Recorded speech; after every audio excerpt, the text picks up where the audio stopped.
একদিন এই অলস মৌমাছিগুলো মধু চুরি করে তাদের ঘরের মধ্যে ভরে নেয়, যার ফলে তাদের 1 বছরের কষ্টের কাজ একদিনেই কমপ্লিট হয়ে যায়। কারণ কয়েকদিন আগে যখন একটা মৌমাছি অনেক পরিশ্রম করে মধু সংগ্রহ করছিল, তখন তার অল্প একটু মধু সংগ্রহ করার জন্য অনেক সময় নষ্ট হয়ে যাচ্ছিল।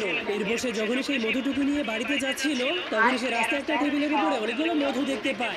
যা দেখার পর তার মাথায় একটা আইডিয়া আসলে সে জলদি করে তার বাড়িতে যেতে শুরু করে দেয়। কিন্তু তখনই সে রাস্তায় একটা গাড়ি দেখার পর ট্রাফিক নিয়ম মানার জন্য থেমে যায়। এরপর সেই গাড়িটা চলে যাওয়ার পর সে তার বাড়িতে পৌঁছে যায়। এরপর সবাইকে অনেক জোরে জোরে ডেকে ঘর থেকে বাইরে বের করে সেই মধুর ব্যাপারে বলতে শুরু করে। যা শোনার পর সবগুলো মৌমাছি অনেক খুশি হয়ে তার সাথে সেই মধু চুরি করার জন্য যেতে শুরু করে। কিন্তু রাস্তা দিয়ে গাড়ি আসতে শুরু করলেই সবগুলো মৌমাছি থেমে যায়। এরপর সেই গাড়িটা চলে যাওয়ার পরেই তারা ফুল স্পিডে সেই মধুর দিকে যেতে শুরু করে দেয়, কারণ তারা সেখানে যেতে দেরি করলে সেই মধুগুলোকে অন্য কোনো মৌমাছির দল এসে চুরি করে নিয়ে যাবে। কিন্তু তারা সেখানে পৌঁছানোর পর মধুটাকে পেয়ে অনেক খুশি হয়ে যায়। এরপর জলদি করে সেই মধুর ভারী জারটাকে চুরি করে সেখান থেকে পালাতে শুরু করে দেয়। কিন্তু সেই মধুর বাটিটা অনেক ভারী হওয়া সত্ত্বেও তারা ট্রাফিক নিয়ম মানার জন্য থেমে